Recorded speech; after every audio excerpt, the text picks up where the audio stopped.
They are committing unabated against the people of Gaza. We are now up at a death toll of nearly 5,000 Palestinians. Huge proportion of them are children.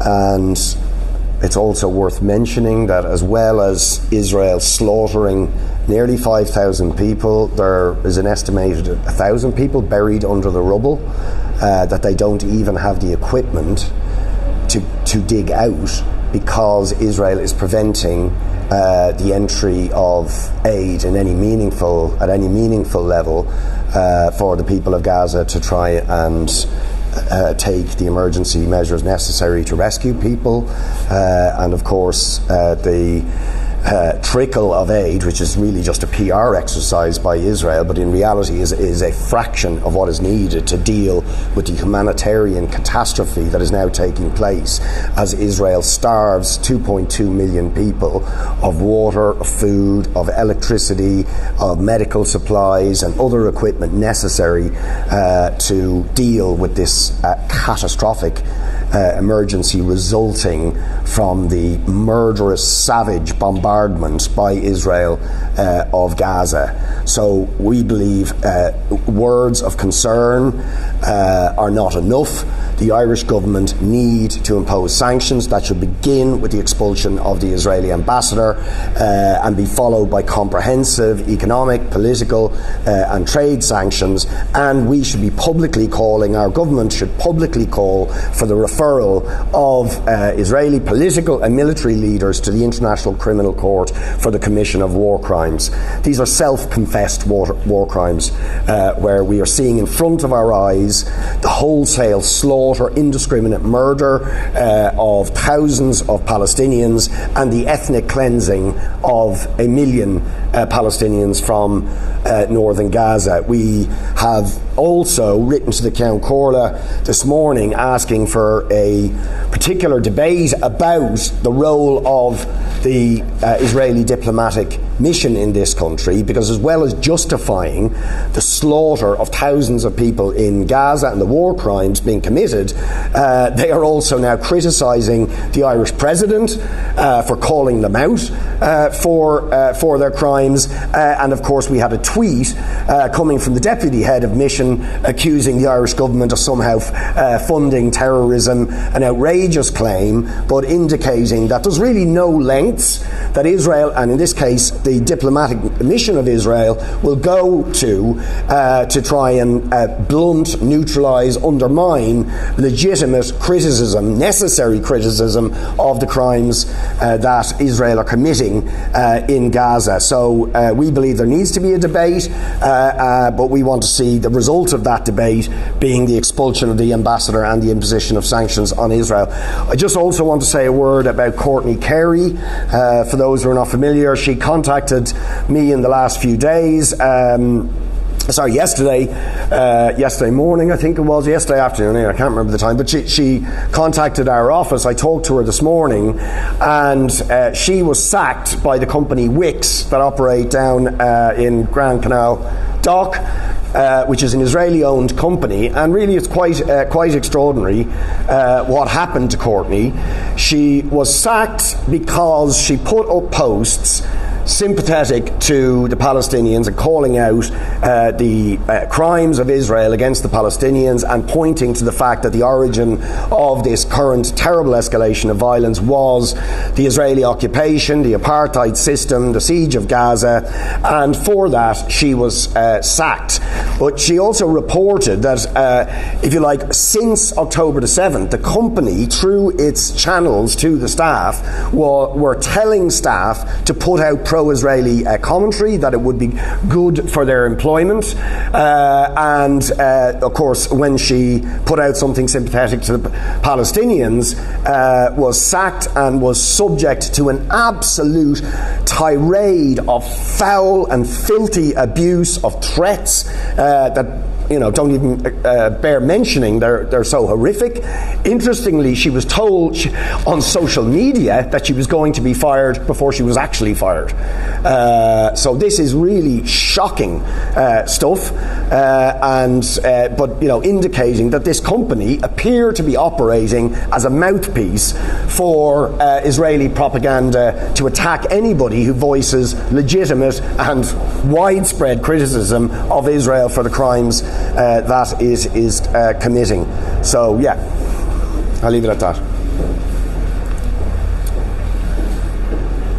So I want to call on the Irish Congress of Trade Unions to make a statement about the firing of Courtney Carey from her job in Wix.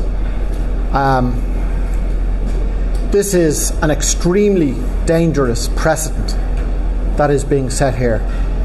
A woman being fired from her job for speaking out against a brutal war, a worker being fired from their employment for expressing a political opinion. Not only can this have a chilling effect on many thousands of workers in this country at the moment, it can also set a really terrible precedent. And I think there's a responsibility on the trade union movement to speak out and make an issue of this, and I'm calling for that to be done. I think, as well as defending the right of workers to free speech, the trade union movement should be proactive now on taking practical action to stand up to the Israeli state's war drive. All right? The Dunnes Stores workers in this city in the 1980s showed how that could be done. They boycotted South African produce.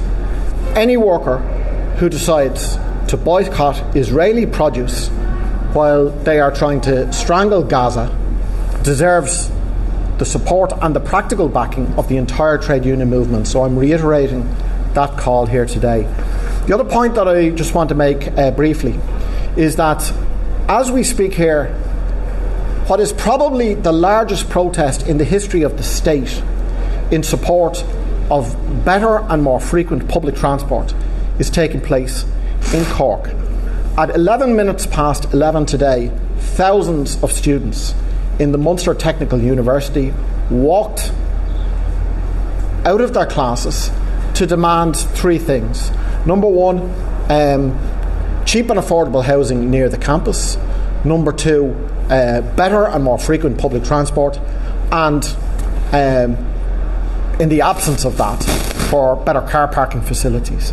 But the car parking facilities demand, while it is an important demand for people who drive 50 miles and who can't get parking anywhere near the university, I think the demand for better and more frequent public transport is key. Many students would take that option if it was available.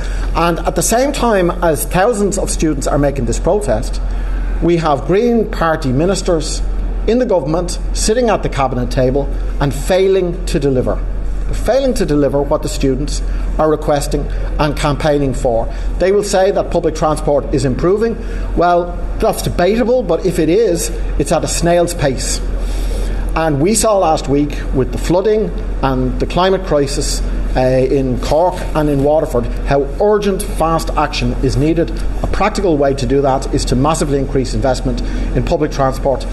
The government and the Green ministers are lagging way behind what the young people are calling for. Morning, everybody.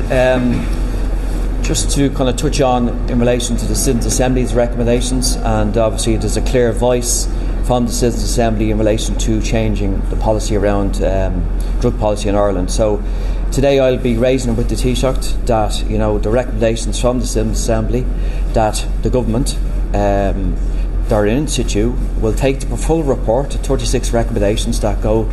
They kind of fundamentally challenge the kind of antiquated laws around criminalising people. So the most important thing from the recommendations and the Citizen Assembly is that the government take them recommendations on and change kind of the policy around those that have been criminalised and continue to be criminalised for drug use. There's also other recommendations around education, funding in relation to treatment services, but I think that the main message from the Citizen Assembly, and it was very, very clear, that we've had 6 decades of a policy that doesn't work, criminalising people, sending people through the criminal justice system, sending people to jail for drug use doesn't work. And I think there's a very, very, very, very majority view that this doesn't work, and we need to change our policies. And hopefully, with the current government, that they have the will and the stomach to change our current laws in relation to drug reform. Ask Richard a question just in relation to there were 2 hostages released by Hamas today. Are you calling on Hamas to release the rest of the hostages? And just on the equivalence question, you talked about bringing Israel to the International Criminal Court and to be prosecuted for war crimes. Do you think Hamas should be prosecuted for war crimes in relation to the war crimes that happened on the 7th of October? Well, I think all hostages should be released, but when I say all hostages, I want to be very clear what I mean. That includes the thousands of Palestinians who are in prison without trial or charge in the system of administrative detention. And again, you see, we get this one-sided narrative that it is only Hamas who've taken hostages. There are thousands and thousands of Palestinian people who are hostage. So what we need is a comprehensive release of all hostages, whether they are Palestinians in administrative detention, hundreds of whom, by the way, have been imprisoned without trial even in the last week, as well as any hostages held in Gaza. But of course, critical to the safety of the hostages that are held in Gaza is for Israel to stop bombing Gaza. The biggest threat, it would appear at the moment, to the hostages held in Gaza is Israeli bombing. A number of them have already been killed, as well as the thousands of Palestinians who are being murdered. So I'm not going to accept a sort of one-sided narrative that the United States and Britain, European Union leaders, and to some extent our own government have pushed, is that all this began with the actions that took place on October the 7th. What we are dealing with are the bitter consequences of decades of persecution of the Palestinians by Israel, with administrative detention, with the siege of Gaza, with ethnic cleansing, with settler violence against Palestinians, and then an escalation of violence that flows from that. So that's what we need to address, but it has to be all hostages, not just selectively picking on one particular group. On the International Criminal Court, any war crimes should be thoroughly investigated and prosecuted.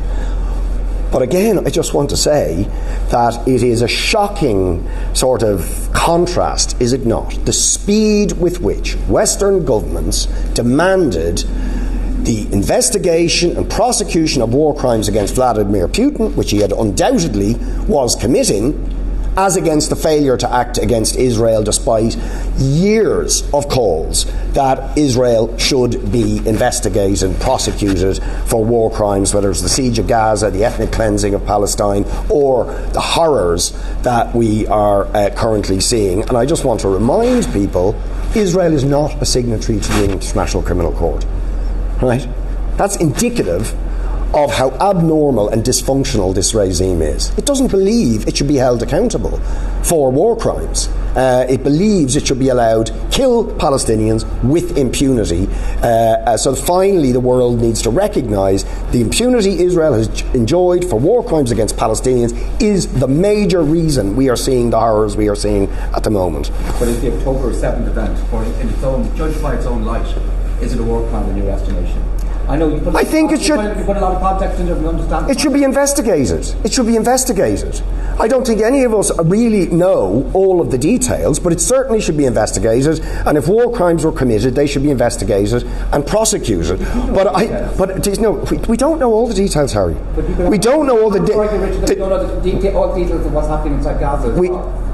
Except that Israel itself publicly declared its intention to ethnically cleanse 1 million Palestinians. That's a public declaration by Israel of an intent to commit a war crime, and we are witnessing in front of our eyes the bombardment of 2.2 million people and the imposition of a siege to deprive the people of Gaza of water, electricity, food. Self-declared. Okay? So any and all war crimes should be investigated and prosecuted, regardless of who they are committed by. But when a state actually declares its intention and then carries it out in front of our eyes to commit war crimes, really there's no dispute about it, because they're telling us that they're committing those war crimes. October 7th, do we not know, Richard? We don't know the full details of precisely what happened. Okay, it should be investigated, and I absolutely believe it should be investigated. Any and all war crimes should be investigated. But we know a hell of a lot more about what Israel is doing, because they're telling us what they're doing. But we know that hundreds of people were killed at the music festival, that people were killed at kibbutzes. There weren't, we know that. There were 2 Irish citizens who died as a result of it as well. Harry, I believe all war crimes should be investigated, regardless of who they are committed by. Okay? It's as simple as that. But I'm not going to prejudge the details of investigations, but what I am saying is, in the case of Israel, it's making a public declaration about its intent to commit actions which are in direct violation of international law. That's qualitatively different, in the sense that it's a public and open admission of an intent to commit a war crime. Can I ask, Mick, briefly, as a TV from Cork, your reaction to the news today that the government is going to be increasing the level of compensation available to businesses, originally 20,000, now 100,000. That's really good news. Yeah, I welcome the fact that the compensation threshold is being raised.